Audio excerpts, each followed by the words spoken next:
This is really about basic survival. This is about basic financial integrity. You've got to have some of your wealth into a safe haven asset like gold and silver bullion. You just have to. I mean, the markets, the economy, macroeconomic fundamentals, we're at a point where it's just getting really crazy out there. It is absolutely crazy, and you're crazy if you don't have any exposure to the precious metals. There is a supply-demand perfect storm brewing in this specific commodity that will mean life-changing gains for well-positioned investors. While the rest of the commodity space has collapsed during the bear market, this commodity has nearly doubled since 2008. Not only will this resource be a hedge against inflation, but a solution to feed an exponentially growing global population expected to reach 9 billion people by 2050. This is the one resource stock to research right now. Learn more at crushthestreet.com/demand. Hello everyone, and welcome into crushthestreet.com. I'm Kenneth Amaduri, and I'm joined today with one of our own. He's Joshua Enomoto, our Chief Trading Strategist here at Crush the Street, also a contributor for both Future Money Trends and the Smart Money newsletter. Josh is someone who digs in the economy. He loves it. He can analyze stocks. He understands the precious metals market. He understands what's going on a macro level inside of the economy. He's just a really smart guy here. And with all that we've seen here already in 2016, there are a lot of questions. So many intricate things going on. I mean, we got the Shanghai Accord, secret meetings, what is going on with the currencies around the world and the manipulation that is coming out with the manipulated numbers. Here we have the new month, the start of May here. We got all the April statistics coming out, and you got to assume here that the central banks are going to be maintaining their Dow Jones propaganda average in any way possible. But first of all, Joshua, thanks so much for coming on the show with me today. Yeah, thanks for having me. Josh, before we get into it and start talking about the Shanghai Accord and currencies, I want to get your thoughts on the figures, the statistics that you are anticipating here in May, some of the ones we've seen, and tomorrow we got unemployment. Just some of your initial thoughts on these numbers. Well, I think it's going to be pretty obvious. I think the U.S. government, they're going to do what they do best, lie to the American people. They're going to continue to pump out great economic numbers. They look really good on paper. I think that the government obviously has an agenda, has a progressive liberal agenda. They want to make the economy look as great as possible for Hillary Clinton and present this image that the Obama administration has really done a great job. And if you noticed in the vitriolic political climate that we've all been suffering through, one of the key messages is that Obama has been doing a good job, at least coming from the Democratic side. That Obama is this great leader. Look at the gas prices. Look at how cheap gas prices are. Look at the markets. The markets are near record levels. And the thing is, Obama had absolutely nothing to do with those figures, yet they're going to paint this picture. So yeah, we're going to get unemployment numbers pretty soon.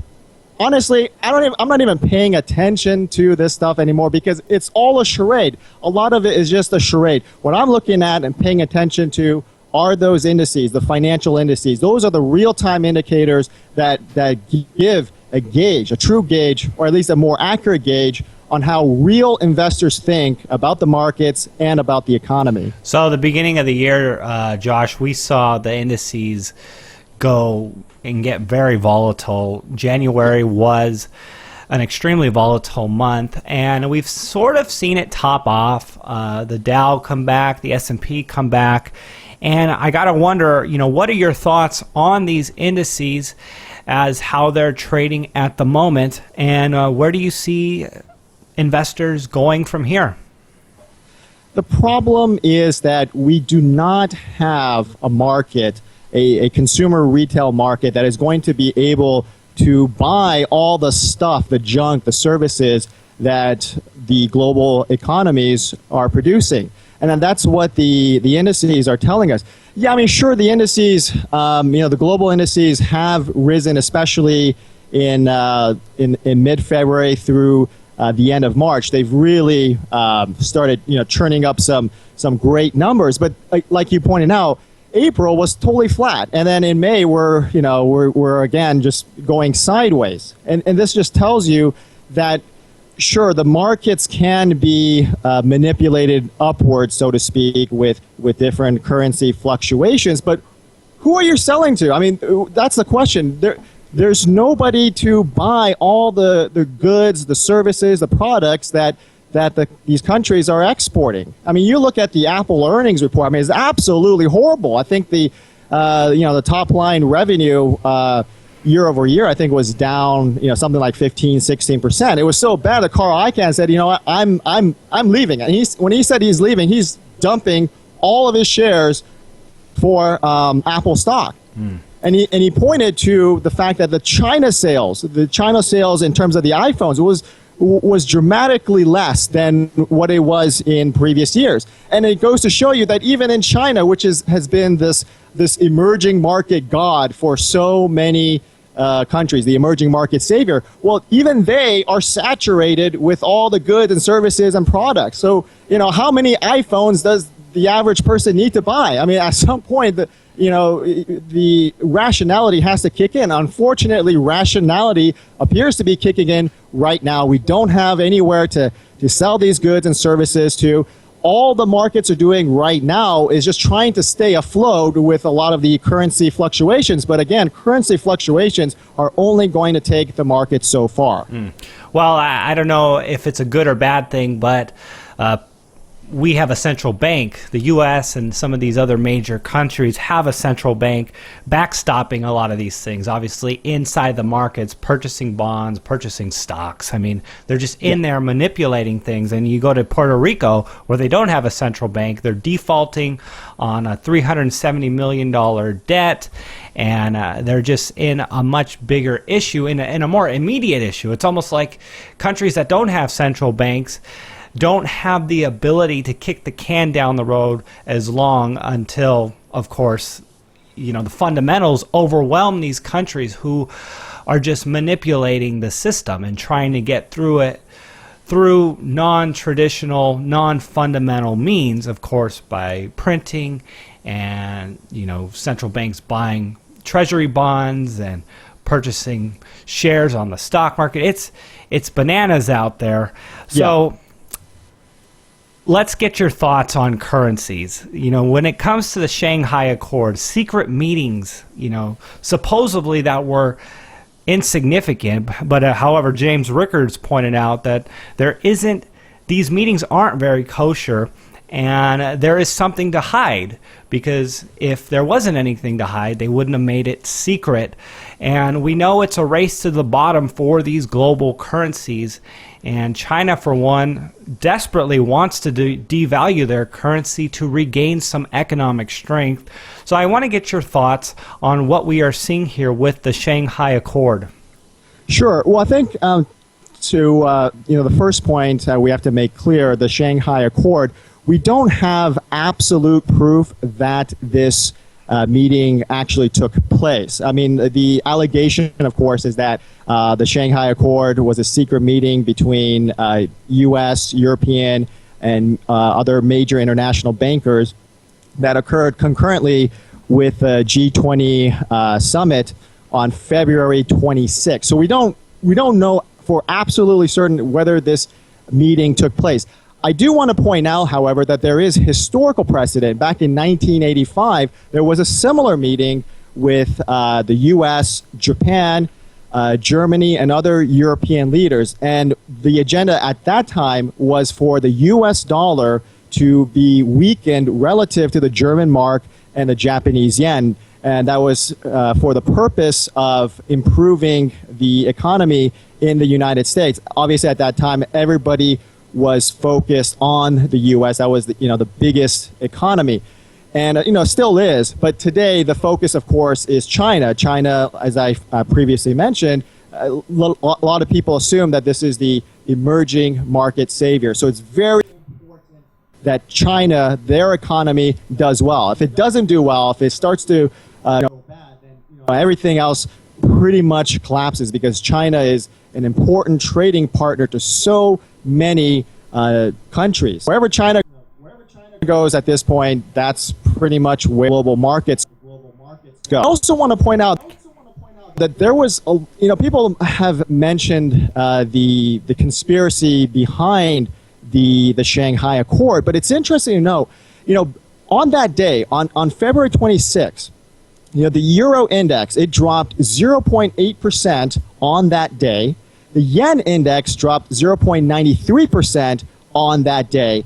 The US dollar index increased 0.85% that day. And you got to keep in mind, these are markets that are trading in completely different time zones. What I found interesting was that when, on that day where supposedly this Shanghai Accord occurred, you have very coordinated currency fluctuations that measure only about 16 in terms of the spread between the highest magnitude of change and the lowest magnitude of change. But that's so weird, because when you look at currency fluctuations, they're pretty wild. I mean, I'll give you an example. On February 3rd, the U.S. index dropped 1.6% on the day. The yen index gained 1.2%. Euro index gained 1.4%. That's about a 33% spread. On December 3rd, the Euro index gained 2.5% on the day, but the yen index gained only 0.5%. And then the US dollar index dropped 2.5%. I mean, that's a difference of magnitude from high to low of about, 400%. I mean, when you look at it, the currency fluctuations in normal, non-manipulated markets, they're pretty wild. I mean, they're obviously trading in different time zones, and they're all gauging what's going on in each other's markets and then reacting accordingly. But what was so weird, on February 26th, on the supposed day of the Shanghai Accord, you have only a 16% spread. That's a very tight spread on major international currency indices that are traded in different time zones. I mean, that's enormous. I'm not saying that is definitive, absolute proof that this conspiracy occurred. But if I was a financial investigator, I would look into that. I would say, wait a minute, how come your spread on that day is just so tight, is so minute, and then on every other day, it's pretty wild? I mean, that right there is, it kind of clues you in as to maybe there were definitely some shenanigans going on. I mean, the math is very clear. At least the math is very clear. We also know coincidentally that a day or 2 days after February 26th, suddenly the major bank stocks like your J.P. Morgan, Bank of America, international bank stocks like Mitsubishi, some of the Russian bank stocks, suddenly they were, before February 26th, they were very volatile. They were heading downhill pretty fast.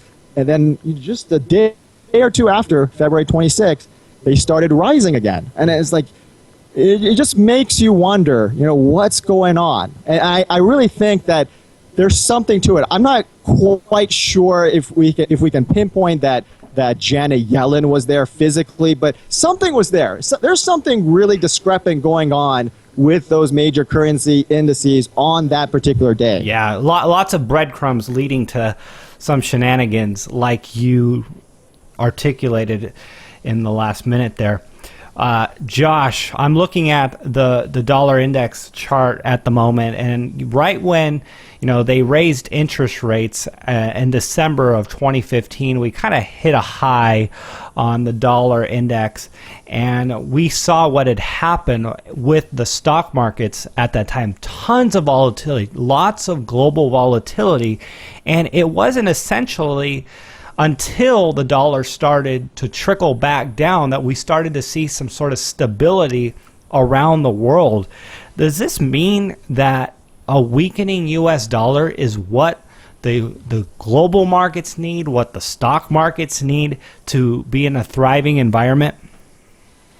Well, it's give or take. I mean, this is the problem which I'm struggling with in terms of what these bankers are doing is I think some of these bankers must assume that these indices are the financial markets operate in a vacuum, and that's not the case. Because look, I understand that if the dollar goes down, that other currencies that are pegged to the dollar will rise in value. That stabilizes their economy. At the same time, if we have an inflated dollar, that makes other countries' exports to us, it makes it more expensive. So it's a trade-off between how stable you want your infrastructure versus whether you want to continue doing your export business. And a lot of emerging markets, they depend upon that export business.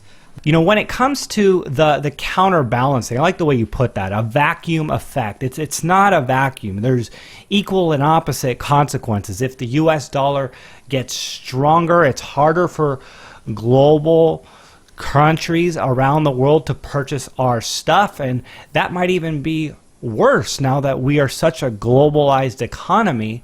And then if it weakens, we attract the money from around the world, but then there's equal and opposite effects that happen. So I got to ask you, where is this headed? Where is this currency wars headed here in 2016? And where are some of the breaking points that you see happening?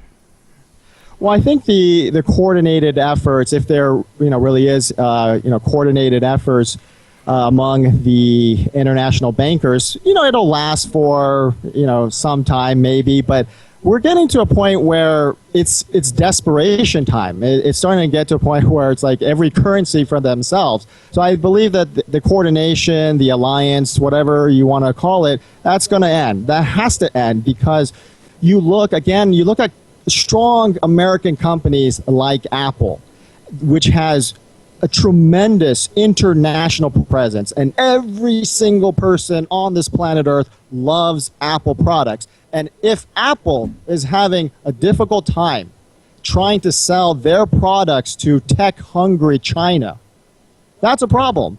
And then that's where the alliance breaks down. That's where no longer are countries going to continue in this coordinated effort when it actually hurts their economies. It's exactly what is going on with the oil markets. I mean, you saw a couple weeks ago the breakdown among major oil producers in Doha, where the major the catalyst, the friction was between Saudi Arabia and Iran. Everybody else wanted to have this coordinated supply restriction effort in order to shore up the oil prices, because, of course, lower oil prices are hurting the oil producers. But there was a massive conflict, a massive cultural, religious conflict going on between Saudi Arabia and Iran explicitly stated, we are not going to discuss any type of coordinated effort, because why would Iran coordinate with Saudi Arabia when Iran just had those sanctions lifted,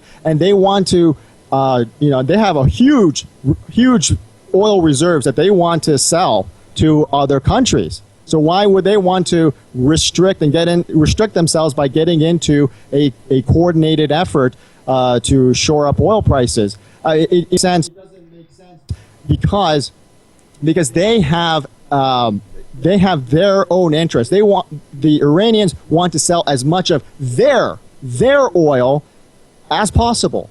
Well, I think you can apply that same example with the currency markets. I mean, the coordinated efforts help some countries some of the time, but it's not going to help all countries all the time. And when revenues across the world, when the consumer retail markets start shrinking and more people start to save their money because the economies, the sentiment is weakening, I easily see a situation where all the alliances that may have been in place in the past, they all break down, and every country for themselves, everybody starts aggressively doing what they have to do in order to make their ends meet. So you look at, you want to see what goes on with currency wars. I think you look at the Doha meeting. I think you look at the politics of oil. That right there gives you all you need to know about what's going to happen in the currency markets. Josh, I got to ask you, I know we didn't mention discussing this earlier in the interview, but what are your thoughts on precious metals? It seems like in this volatile environment that you want to put your money somewhere. I mean, in a world where everyone wants to devalue their currency, you don't want to hold dollars. You don't want to hold something that's devaluing. So I got to ask you, what are your thoughts on precious metals here? We know that there's a major battle between central banks and the price of gold. So just kind of some initial thoughts here before we close the interview. Yeah, absolutely. I think at this point, I'm not trying to dispense any investment advice. I'm not trying to tell anybody what to do with their money. But when you're looking at these volatile dynamics occurring in the stock market, in the currency markets, in the commodity markets, you definitely, like you mentioned, you definitely want to have some value, some hard value outside of the dollar paradigm. And I think it's really scary. Honestly, this is just really about basic survival at this point. Never mind the fact about making a profit here or there. This is really about basic survival. This is about basic financial integrity. You got to have some of your wealth into a safe haven asset like gold and silver bullion. You just have to. I mean, the markets, the economy, macroeconomic fundamentals, we're at a point where it's just getting really crazy out there. It is absolutely crazy, and you're crazy if you don't have any exposure to the precious metals. Well, there you have it, everybody. That's Joshua Enomoto. Josh, thanks so much for taking the time to come on the show with me today. Let everyone know about your own channel that you have, kind of what they can find there, and just your final thoughts here. Yeah, absolutely. Yeah. First of all, thank you so much for having me. You can find me on my YouTube channel, which is Bullish Money. Obviously, we're talking a lot about the financial markets, but recently I've been hitting the political issues. I think just like we have in the financial markets, we're at a critical juncture politically in this country. The Supreme Court right now is split 50-50 between liberal and conservative ideologies. And for those of you that are going to vote in this election, I urge people to think carefully about who you're voting for, because I hear a lot of talk about people wanting to vote for Hillary Clinton just because they don't like Donald Trump. That is a very scary and fearful proposition, because you're talking not just about this election. 20, 30, 40 years from now, the Supreme Court can really change the ideology of the entire nation, not just for us, but for our children and our children's children. So think very carefully about this election. I'm hitting these topics up very hard on my Bullish Money YouTube channel. Excellent information there, Josh. Hard hitting, actually. Very serious topics here, talking about the future, talking about where our children are going to live. I know a lot would say that it really doesn't matter who becomes the president. There's so many other things in play, but you know what? There is a lesser evil, I would say, especially in this election. Absolutely. And I would definitely agree with you 100% on that. And I gotta say, I like that Trump is outside of the establishment, and he's already said, hey, I'm not going to take donations from major groups. I know there's talks about that changing here into the main election, but he's really separated himself from the establishment Republican, just the establishment politician, and there's a lot of upside, I believe, that's in that. So Joshua Enomoto, everyone, thanks so much for coming on the show with me today. Yeah, thank you so much.